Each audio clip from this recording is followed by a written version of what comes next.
Hello, I'm Jonathan Carr-West, Chief Executive at LGIU, and delighted to welcome you all here to LGIU's Fireside Chats. It's an interview series for our future local lab, where we're joined by guests from around the world to discuss what the future holds for local government, with an emphasis firmly on what the sector can do now to start preparing for that future. Now, today, we're sitting down with Justin Galliford. Justin is the CEO of Norse Group. They're the UK's largest local authority trading company. They're wholly owned by Norfolk County Council. And Norse is a major player in delivering vital frontline services across a whole range of things: care, waste, consultancy. And at LGIU, we're really proud to call Norse one of our founding strategic partners. And we're excited that we're working together to support local authorities across the UK. Now, Justin's been at Norse for nearly 2 decades. He's risen through the ranks and he's led the transformation of the organisation since he became CEO in 2022. He's led the One Norse organisational and structural change, and he's committed to values-driven service delivery. He's ensured that Norse is committed to its ESG principles, and he always places social value at the heart of Norse's operations. We're going to hear a little bit more about that. So, Justin, welcome. Thanks for your time this morning. Thank you very much, and thanks for that very generous introduction, Jonathan. No worries. Well, look, let's open with a sort of background question. Many of our listeners will be familiar with Norse, but some might not know you. So, do you want to tell people a little bit about what Norse is and what a local authority trade, particularly for our overseas listeners? What's a local authority trading company? Certainly, yeah. Thank you, Jonathan. A local authority trading company, or a LATCo as it's commonly referred to, is a trading company, so a limited company set up by a council, and it allows it to operate in a commercial way. So it's allowed to generate profit, and that gives it some flexibilities that the services the company provides may not have if it was fully in-house. You will know that under local government regulation, councils can't make profit, but a local authority trading company can. So the origins of the concept really were born back in the late 80s under compulsory competitive tendering, when the then Conservative administration really said that local authorities had to tender their services to ensure best value, or they could set their own company up. And that's how Norse was born. Norfolk County Council decided it would set up some LATCOs, and those today are what we know as the Norse Group. And as you touched on, it comprises of quite a diverse range of services. We provide adult social care here in Norfolk. But we also provide facilities management right across the country. And that's a very wide range of things that covers everything really that a local authority might deliver at district, county or unitary level, probably with the exception of children's services. And then in addition to that, we provide professional property services through our consultancy arm. So that broad spectrum of services using the LATCo model has allowed us to partner with councils all across the country to help them deliver vital services, as well as generating a profit from external work and driving efficiency. So the model as we use it allows our partners to demonstrate best value, to have a high degree of control over the operation, but also work with us so that we can bring in some of our operational knowledge and support from around the country from economies of scale perspective to help innovate and deliver those services. So you've talked about the history going back to the 80s of how LATCOs have sort of developed. Are there particular issues that councils are facing today that are leading them to change their service delivery models? What are the challenges that are sort of driving change and innovation in this space? Well, it's an interesting question. I think there's a number really. So the first is just to look at kind of market conditions. And as always with these things, we've seen trends. So we've seen over the last decade a lot of outsourcing on fairly long-term arrangements. And now we start to see a desire for that to move back to insourcing, particularly under the current government's initiative, where they're really quite keen that local authorities insource. And so our model is an insourcing model in many ways, because it's local authority to local authority. So we're owned by Norfolk County Council. We work with other local authority partners to deliver those services. And what we're starting to see is this interest in bringing services back in, but also an acknowledgement that some councils who have put services out maybe for 2 or 3 contract cycles don't have some of the skills they need, maybe from a client perspective or some of the back office systems anymore to deliver those things. So the LATCo model, as we put it forward, is a really good halfway house to help councils get that high degree of control, complete visibility because they co-own the company, but also use our skills and knowledge base to develop the team locally in the company we create. So they can do a number of things. In a few years' time, they might look to take the service fully back in-house, so it's a stepping stone, or market conditions might change. They might want to put it back out to tender or indeed keep working with us. So it's very flexible in a set of changing market conditions. I think the other thing is some of the services that local authorities look to the private sector provide are quite specialist. And we've seen agglomeration in some of those areas. So there's far fewer providers, which means getting best value through procurement in some instances can be challenging. So this is another good alternative. And are we seeing, you talked about changing market conditions. Are we seeing unusual volatility at the moment, or are the patterns sort of fairly steady? Well, I think there's pockets of volatility. So there's certainly some areas where we're seeing this agglomeration I touched on, and it's really hard then. We do talk to customers who are struggling to get responses on some services when they go to tender. So they might run our joint venture model as a parallel process to a competitive procurement exercise, as a safety valve or a backup, or even just to qualify what they get. I think the other thing is, and of course, with regards to where England is at the moment, and we're only 6 minutes in, but I'll mention unitarisation, local government reform and EVO. Lots of councils, if they're in a position where they know they need to renew their contracts or they need to do something different because they've got an issue with a current provider, but at the same time they're thinking about, well, what will LGR mean? That's quite an interesting dynamic. So we're seeing some customers extend, some customers talk about a new arrangement given it's public to public under the technical exemption. So it gives some flexibility as they move into whatever the new world will look like. Those are certainly dynamics that we're starting to see. Yeah, I was going to ask you specifically about reorganisation and devolution and whether that was sort of changing. And I know that actually we've got some joint research coming out, which I'll plug later, that looks at this. How are people explicitly framing those decisions in the context of reorganisation?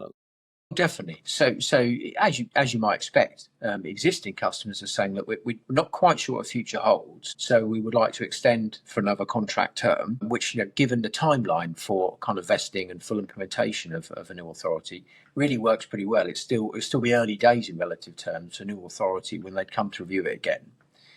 We're also being approached by stakeholders in potential new unitary models saying, look, can we just talk to you about what this model might look like, because we'd like to qualify something in our proposal. Equally, of course, where it's also getting utility when you think about what a new authority has to do. And if we use the term kind of the strategic horizontal piece, thinking about how do you form a new authority, are we going to design from a very preventative base upwards in terms of new service delivery? Many of the things we do are far more operationally focused. We kind of talk to people about being a vertical plug-in, in the nicest way. The services we provide are really important, but on day one, you've got bigger things to be concerned with. So let's run these in a joint venture model. We can do things on your timeline in terms of unifying maybe how 2 or 3 services have been run in different districts to bring it to one. And then in a couple of years' time, let's come back to that. And then you can make a decision again about, do you take it to tender? Do you want to take it fully in-house? So that is something which is of real interest. The most obvious example would be waste collection. If you think about 3 or 4 district councils coming together in a new unitary, highly likely they deliver their waste services in different ways. I should just explain, actually, Justin, because we have for listeners outside English local government, just to sort of, I should have explained what's happening here.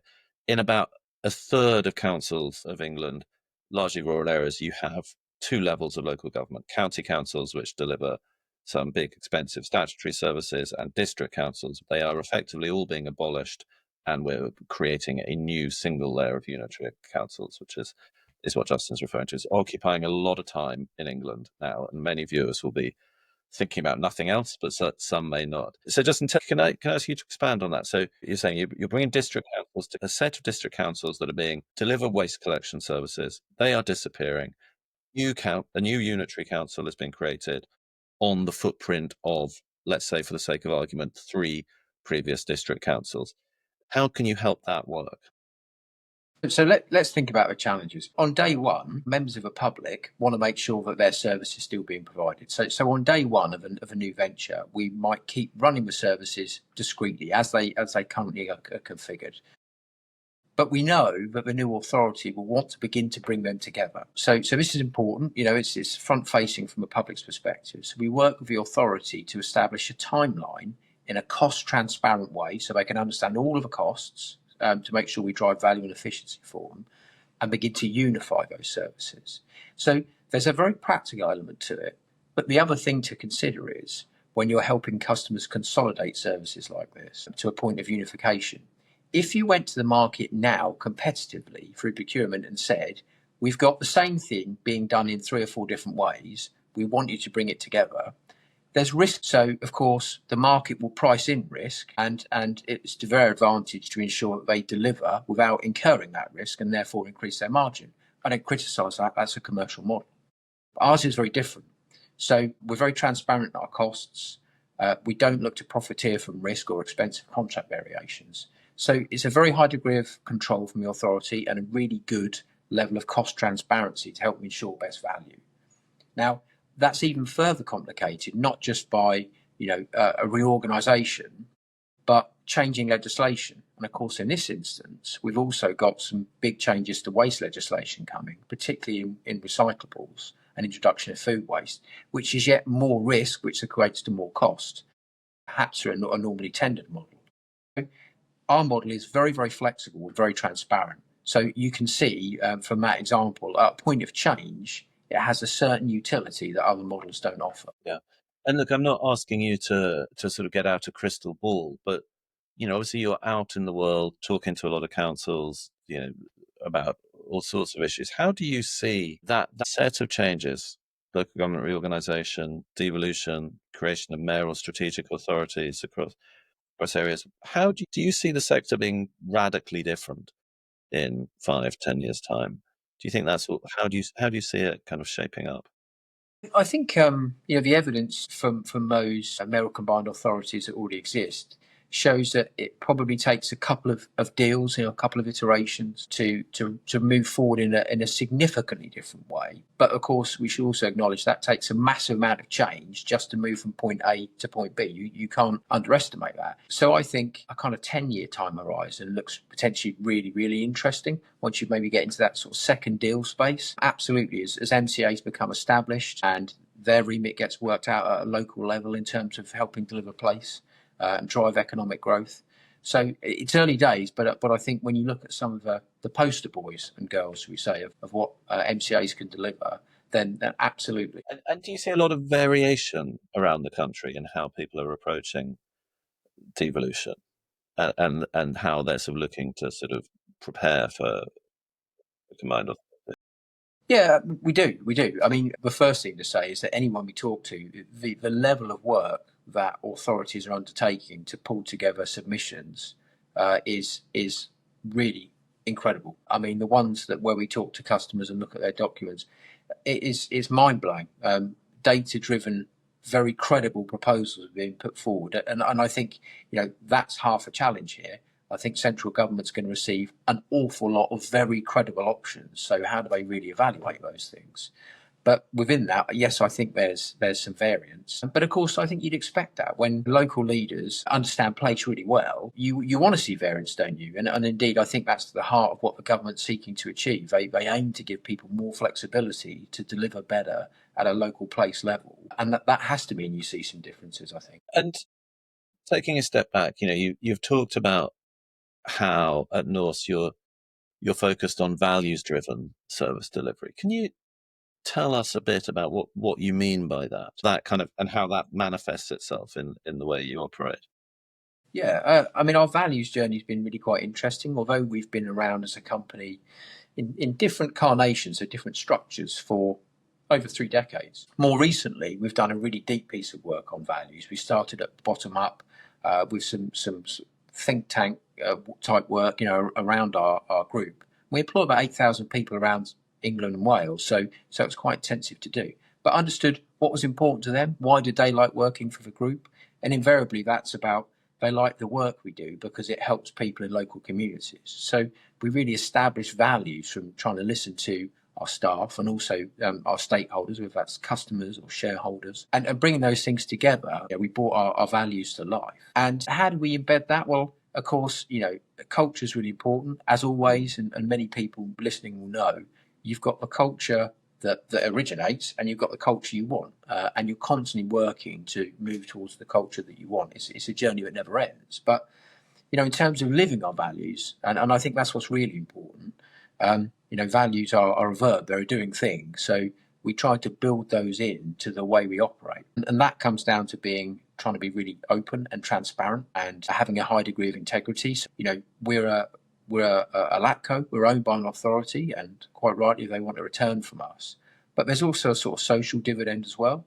They're very supportive, and they encourage us to do good things in the communities in which we work and help contribute to. So, we've always had a strong ethos of helping people that may not have had opportunities that others have.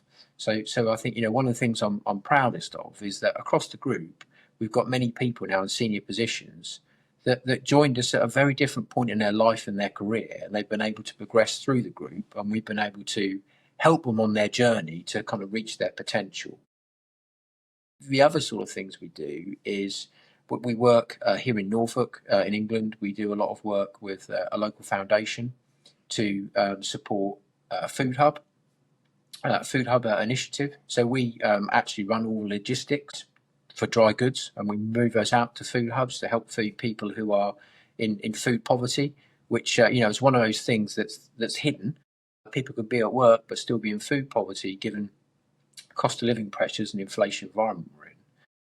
And of course, that ties back to the things we do, because the sorts of services we provide may touch those families in other ways. We provide school meal services. It's not lost on us that we might provide a meal to a child at school, and we're also helping support the family more widely accessing reasonably priced food. Social value has many dimensions for us, and it's something we're always thinking about and trying to leverage. And one of the things that I really like is that the LATCo model I talked about, our joint venture model working with other customers.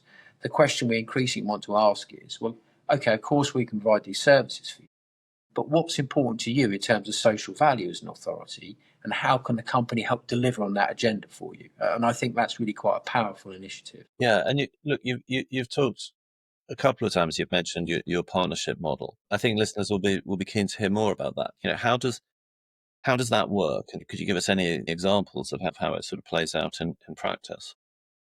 Yeah, so I mean, the partnership model takes the local authority trading company, to all intents and purposes, a limited company. Our partner we're delivering services for co-owns that company and appoints directors to the board along with us, so that they have this very high degree of control I talk about. And we do a lot of work scoping the services that we're to provide.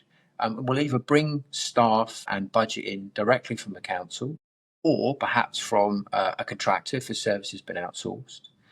And as we bring that service in, we can provide the as-is service, but also what's really powerful is we can go on that journey with a partner to say, well, what do you want the service to be? Where do you need it to go to? And we can co-design that with them.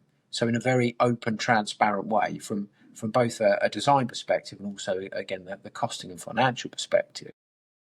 And in that way, we can build in other elements. So we might build in apprenticeships, might build in broader social value initiatives, and indeed supporting services to help add social value. So we've got an organisation, a business within the group that does a lot of disabled adaptations.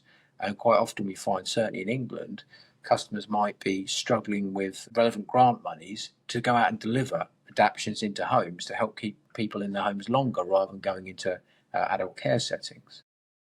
So it's multifaceted, but it's all based on a strong relationship, of course, with a good contract under it, but a deep understanding of what the customer needs from us in the immediate term, but also what we can do in the longer term. As we're getting towards the end, that's you're anticipating my next question again, Justin. It's great. I hardly need to be here, but I did want to sort of finish up by thinking about the longer term.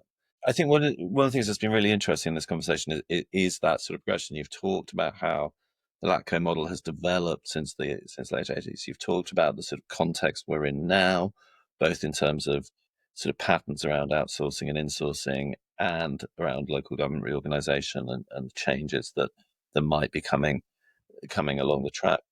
If you kind of cast your mind even further forward, so if we think beyond 2030, public services 2040, 2050, what's your sort of vision for how public services are delivered at a local level? What sort of partnerships are involved? How do communities and the private sector and the community sector and public sector all work together? What would your kind of ideal end state be that you think we should be working towards, so that we can start to meet some of those really, we know that over the last 15 years, demand for those key statutory services has just climbed and climbed and climbed. Where do we need to get to over a sort of 10, 15-year time frame? I mean, it's really interesting. I could say the obvious stuff like we need more digital transformation, and those things are given, but that's not really about those criteria. It's about the world we live in and digitization and big data and so on to help us inform our decisions. I think fundamentally, many of the services we've provided traditionally have been a response to pressures. And I think where I see us moving to, hopefully, along a broader government and public sector agenda, is delivering far more on the preventative, because it has to be unequivocally true that if you spend £1 to prevent a problem, it's far cheaper than dealing with the problem thereafter. So I think if you really kind of imagine, let's take school meals as one example, really funding well school meals so that children have access to a breakfast, a lunch, a snack pack, and if you could continue that through education, I think you're going to have younger people in the workplace that have got far healthier eating habits, hopefully, present with far fewer problems into the health system later in life. The same can be said of our adult care service, far more preventative measures to keep people in their homes longer. From a broader perspective, when you think about facilities management, that begins to extend to far more joined up building management systems. So we have a far deeper, clearer record on what a building costs to design and develop with a solid carbon footprint reduction. And then we manage it in such a way that we've got a solid green agenda through its life, and then decommissioning. It's about a lot of this about co-collaboration. And then I think if you put onto that layer the capability, the possibility of tying in local authorities through to the health service, maybe through to DWP and police and crime, and you're developing services that move through those different layers, then you get to a really interesting space. And it's a sort of systems approach rather than. But I guess, what are the obstacles to that? Because I mean, I 100% agree. And if we're talking about 10, 15 years, we need to shift towards prevention. We were saying that 10 years ago, 15 years ago. What's stopping us? Are there any barriers we need to remove in terms of that vision of a sort of joined up, systematic, preventative public service sort of ecosystem? I mean, I think they're still the classics, and they're probably the classics we talked about a decade ago. I think we're moving towards breaking them down, but certainly, silos. I mean, unfortunately, we still have a lot of silos across the public sector where we have different stakeholders with different levels of power, different strength of voice. That means that you don't get equal representation at tables sometimes. And that isn't deliberate. It's just one of those things, a phenomena that emerges through cultures.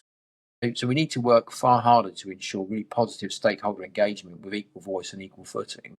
And then, of course, so much of that is driven by money. So the money has to be in the right places. So we need to think about our funding structures so we don't get competing funds. We don't get one fund that gives power over another. This is all pretty deep stuff. So it's always, some of this goes back to Whitehall and really looking for a thorough desire and a will to get into the really nitty-gritty stuff of redesigning the way in which so much of our public services is delivered. And that's a huge task. It is. I mean, I think that's right. Increasingly over the years come to think that it's not just, there isn't enough money, but it's not just about how much money you have. It's about how that money can move. Yeah. I'm not sure we've made as much progress towards that as we could. But let's end on a positive. What would you say when you look at the system now? And we've talked about some of the challenges. We've talked about some, but could you put out, I don't know, 2 or 3 things that you see now that give you real hope for how the sector is developing? Well, I think the first thing to say is the ability for the sector to respond to challenge. I think is unparalleled, really, when you consider that local authorities have been under financial pressure against various elements of changing legislation since 2010. No, it was 15 years ago, but they always deliver. They always keep people at the heart of service. So that's testimony to the grit of individuals that make up local authorities, both an officer level and at the leadership level, politically. That it's always heartening, because no matter how challenging it is, local authorities always find a way of delivering. So I think that's really, really impressive. Very positive. I agree with that. And if I gave you a magic wand and you could change one thing, what would it be? Funding. And again, to your point, not just in terms of how much, but far quicker to this sort of integrated settlement where local leaders have the ability to determine how their budget is spent, rather than having to work on the kind of pot system and individual budget. And that, it feels like we are seeing, at least rhetorically, we are seeing progress towards that. And an end to bid funding, an enthusiasm for integrated settlements. So I guess it's all of our jobs to keep pushing for that, and keep holding government and ourselves to account around really making that happen. Justin, I'm really grateful for your time today. Thank you. We have, as I said, Norse are strategic partners of LGIU. We have some joint research coming out in the middle of July, which is exactly looking at the question of how reorganisation and the current landscape is shaping people's attitude and approach to service delivery patterns, whether they're insourcing more, outsourcing more, doing more joint ventures, where the sector is on that and where we think it could move. So we're really looking forward to launching that in the middle of July. But for now, Justin Galliford, Chief Executive of Norse, thank you for your time. Thank you. I've really enjoyed it.